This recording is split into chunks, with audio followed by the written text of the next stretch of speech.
confirmez-vous avoir donné des instructions au chef d'état-major général des armées d'alors de bien vouloir maintenir les militaires dans les casernes, excepté la police et la gendarmerie nationale pour les opérations de maintien d'ordre?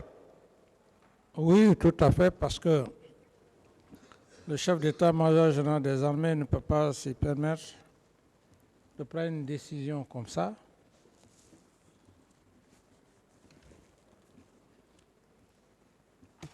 Et lors de la narration de sa version des faits à cette barre, votre aide de camp a déclaré qu'en plus d'être votre aide de camp d'alors, qu'il était votre conseiller spirituel.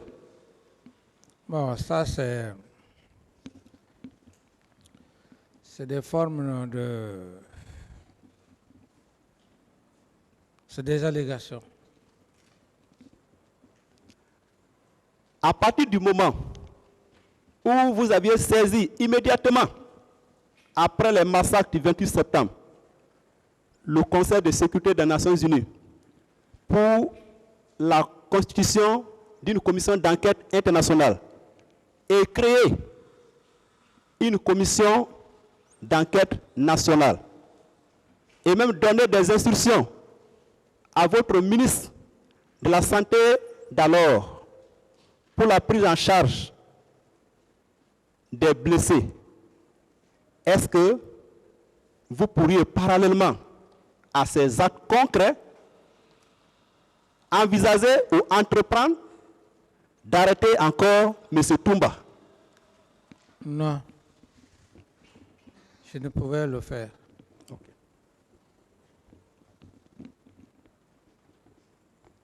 Et le fait d'avoir posé des actes, c'était pour quelle fin? C'était pourquoi? Le fait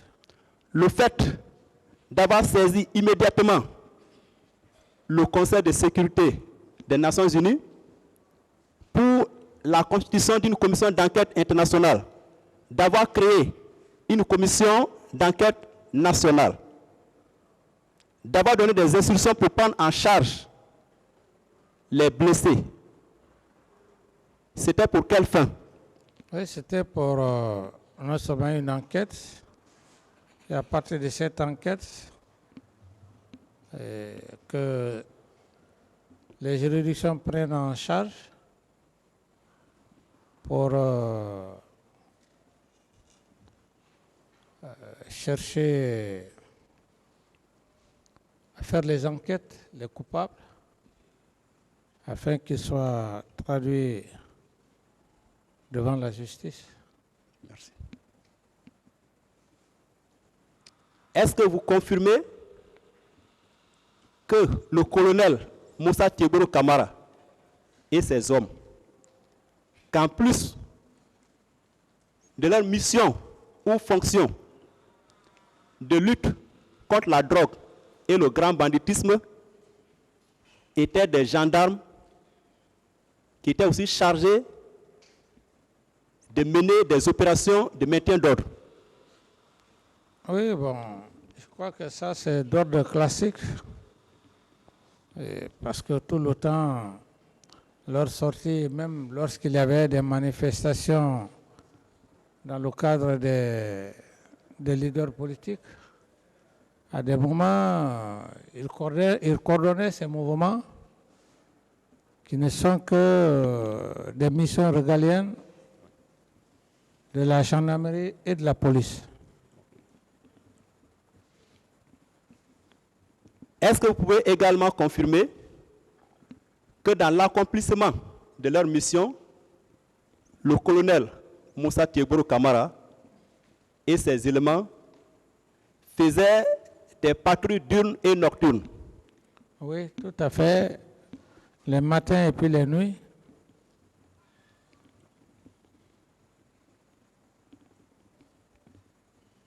Et quand est-ce vous vous êtes rendu compte ou vous avez compris que les événements du 28 septembre étaient un complot savamment planifié contre vous.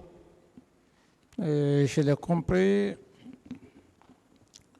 Au premier abord, il y avait des prémices, mais là où j'ai réellement compris, c'est le départ, le voyage effectué du général Sekouba à Massanta. Ce voyage m'a donné une conviction, parce qu'on ne peut pas quitter l'abbé, rentrer fatigué, après 0 heure, et que la même personne se présente à l'aéroport, prend un aéronef pour aller à Massanta. Pendant ce temps, il y a une manifestation qui est là, qui est organisée, et le même mobile, le même objectif pour lequel il y avait cette manifestation, les leaders ne voulaient pas de candidature, c'est le même Sekouba qui va à Massanta, le même jour, qui va tenir un tel discours, comme effectivement votre confrère a fait état. Alors, et à partir de là, quand il a fait ses déclarations, il a parlé des éléments de Sekouba qui n'étaient pas casernés à l'époque, qui étaient au quartier, et que lui-même, ce qui m'a convaincu, de plus, il n'est pas là, mais il affirme catégoriquement qu'il aurait vécu les événements du 28 septembre et que les éléments de Sekouba étaient en mouvement. Alors, lorsqu'on parle de mouvement, le militaire en mouvement, parce que classiquement, la commune de base, mouvement sans armes, leur serré, c'est l'allure martiale. Dès lors que le militaire commence à prendre l'arme, ça veut dire à tout déplacement, à tout moment, il est avec son arme. L'arme est sa première femme. Donc c'est ce qui m'a réellement convaincu, et en toute sincérité. Okay. Est-ce que devant commandant Toumba, vous aviez tenu de tels propos? Vous dites? Est-ce que devant commandant Toumba, vous aviez dit que le pouvoir est dans la rue? Ils vont le regretter, il faut les mater. Est-ce que vous aviez tenu tel propos? C'est une forme de s'échapper. C'est des allégations, parce qu'il n'a plus d'autres motifs, puisqu'il est sorti sans ordre. Il faut dire un terme qui puisse attirer l'attention des gens pour dire, bon voilà, il a dit que le pouvoir c'est cela, comme d'ailleurs un de ses avocats était en train d'envenimer. D'autres questions? N'eût été les événements malheureux du 28 septembre 2009, oui ou non, vous auriez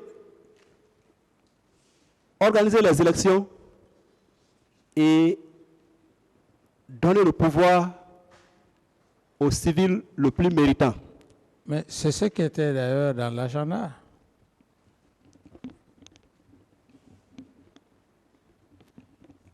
J'ai été curieusement surpris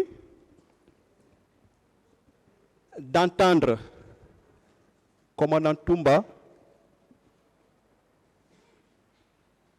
dire que le fait d'avoir tenté de vous assassiner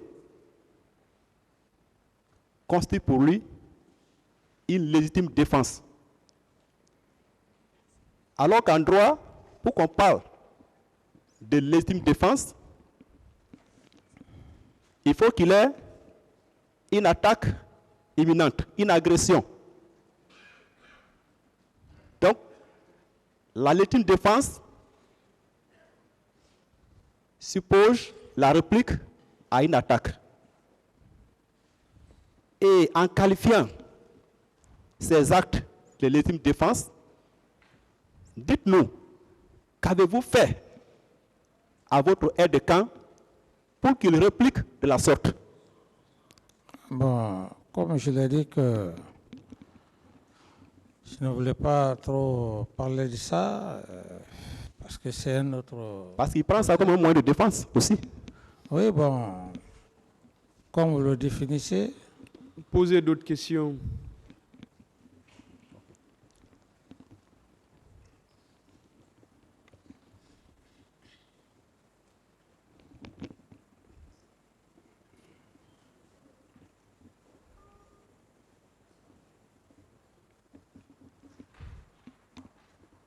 Avez-vous donné des instructions à l'administrateur du stade du 28 septembre pour pouvoir effectuer des travaux pour faire disparaître les traces des massacres? non, absolument pas. Je ne l'avais même d'ailleurs pas vu.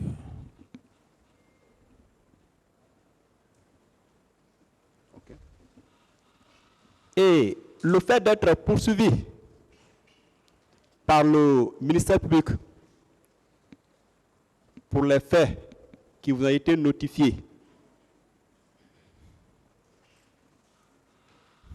alors que le deuxième vice-président du CNDD d'alors, en l'occurrence le général Sekouba Konaté, ministre de la Défense d'alors, n'a nullement été inquiété. Quel est votre état d'âme, votre sentiment par rapport à cette situation? Laquelle situation? C'est dit, je reprends la question. Le fait d'être poursuivi par le ministère public pour les faits qui vous ont été notifiés. Je comprends. Voilà. Oui, je peux répondre. Ok.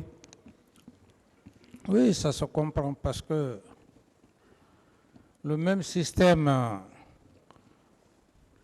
qu'il a travaillé, qu'il a donné le pouvoir, c'est le même système qui était là. Sinon, dans l'ordonnance de renvoi, c'est très clair. Mais est-ce qu'il fallait le poursuivre du moment qu'ils ont fait les choses ensemble? C'est pour ça qu'il a été soustrait. Ça se comprend. Parce que vous ne pouvez pas comploter ensemble et que par après, vous essayez de prendre celui qui a fait le travail, vous le mettez devant le tribunal comme je suis là. Mais si c'est le cas, mais la personne va dénoncer.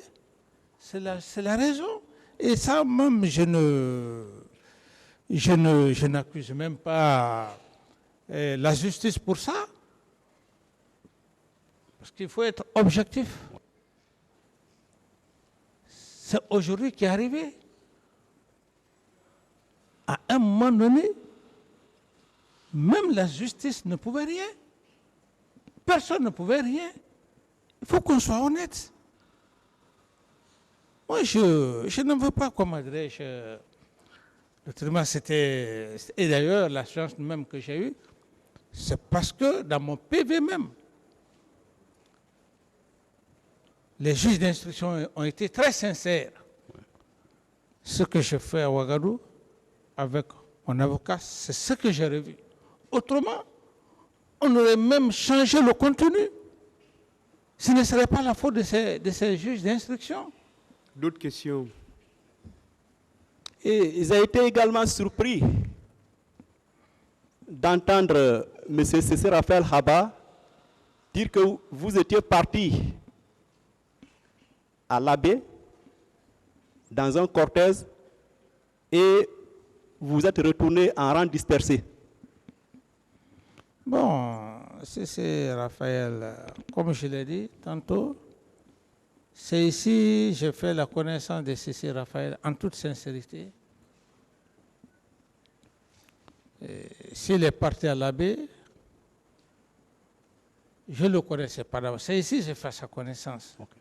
Donc ce qu'il a dit, il n'est pas venu dans le même véhicule que nous. C'est quoi? Tout m'a dit quitter, oui. Le chauffeur et moi. Ma dernière question. est-ce que c'est le capitaine Moussa Dadis Camara qui avait mis du gasoil dans sa propre voiture en lieu et place de l'essence? Ah, mais ce sont des allégations, maître. Vous savez, ce sont des manières de faire, de changer les choses en réalité. Sinon, comment est-ce que moi je peux aller prendre la pompe? Je ne sais même pas comment on peut pomper. Aller mettre, non, ça c'est des allégations, pures et simples. Merci. Monsieur le Président, je vous remercie de m'avoir donné la parole. Merci. L'audience est suspendue.